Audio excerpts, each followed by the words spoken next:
ഞങ്ങളുടെ സ്കൂളിൽ നടപ്പിലാക്കാൻ ഉദ്ദേശിക്കുന്ന വിവിധ പദ്ധതികൾ അതൊന്ന് നിങ്ങളെ അറിയിക്കാൻ വേണ്ടിയാണ്.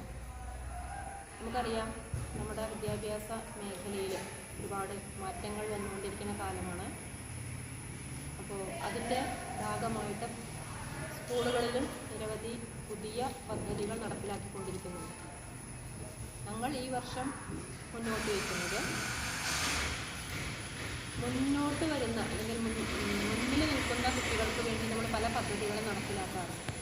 എന്നാൽ കുറച്ച് പിന്നോക്കം നിൽക്കുന്ന കുട്ടികൾക്ക് വേണ്ടി അവരെ ഫോക്കസ് ചെയ്തുകൊണ്ട് അവരെ കുറച്ചുകൂടി ഉയർത്തിക്കൊണ്ടുവരാൻ നമുക്കെന്ത് ചെയ്യാൻ കഴിയും എന്ന ആ ഒരു കോൺസെപ്റ്റിൽ ഊന്നിക്കൊണ്ടാണ് നമ്മൾ ഈ പ്രവർത്തനങ്ങൾ ആസൂത്രണം ചെയ്തിട്ടുള്ളത്.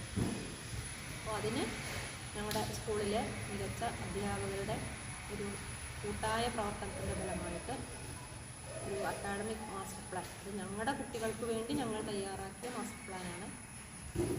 അതിൻ്റെ ഒരു പ്രകാശനവും അതുപോലെ തന്നെ കുട്ടികളുടെ ഒരു അഭിമാന രേഖ അതൊരു പരിചയപ്പെടുത്തുന്നതായിട്ട് ഞങ്ങൾ തിങ്കളാഴ്ച ഒരു പൊതുപരിപാടി വെച്ചിട്ടുണ്ട്.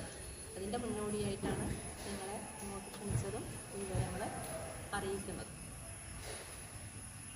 ഇതിൻ്റെ ഓരോ ഭാഗങ്ങളായിട്ട്, അതായത് നമ്മുടെ സ്കൂളിനെ കുറിച്ച്, നമ്മുടെ ഒരുപാട് പാരമ്പര്യമുള്ള സ്കൂളാണ്. ആ സ്കൂളിൻ്റെ വളർച്ചയെക്കുറിച്ച് ആധികാരികമായിട്ട് പറയാൻ എനിക്ക് കഴിയില്ല. ഞാൻ ജൂൺ 2-ാം തീയതിയാണ് ഇവിടെ ജോയിൻ ചെയ്തത്. അതിന് ശേഷമുള്ള വിവരങ്ങൾ മാത്രമേ എൻ്റെ കയ്യിലുള്ളൂ. അപ്പോൾ ഇതിനെക്കുറിച്ച് ആധികാരികമായി സംസാരിക്കാൻ രാധാകൃഷ്ണ മാഷ്ക്ക് കഴിയും. അദ്ദേഹം അത് കൂടുതൽ വിശദമായിട്ട് പറയും. പ്രിയമുള്ളവരെ, സ്കൂളിലെ ചരിത്രം ഞാൻ വിശദീകരിച്ചു കൊടുക്കേണ്ട ആവശ്യമുണ്ട് തോന്നില്ല. നമുക്കറിയാം, 1935 ആണ് നമ്മുടെ സ്ഥാപനം എന്നാണ് ഔദ്യോഗിക രേഖയിൽ നമുക്ക് വ്യക്തമാവുന്നത്. ഇന്ന് പ്രീ പ്രൈമറിയിൽ 207, പ്രൈമറിയിൽ 494 ഉൾപ്പെടെ 701 കുട്ടികൾ നമ്മുടെ വിദ്യാലയത്തിൽ നിന്ന് പഠിക്കുന്നു.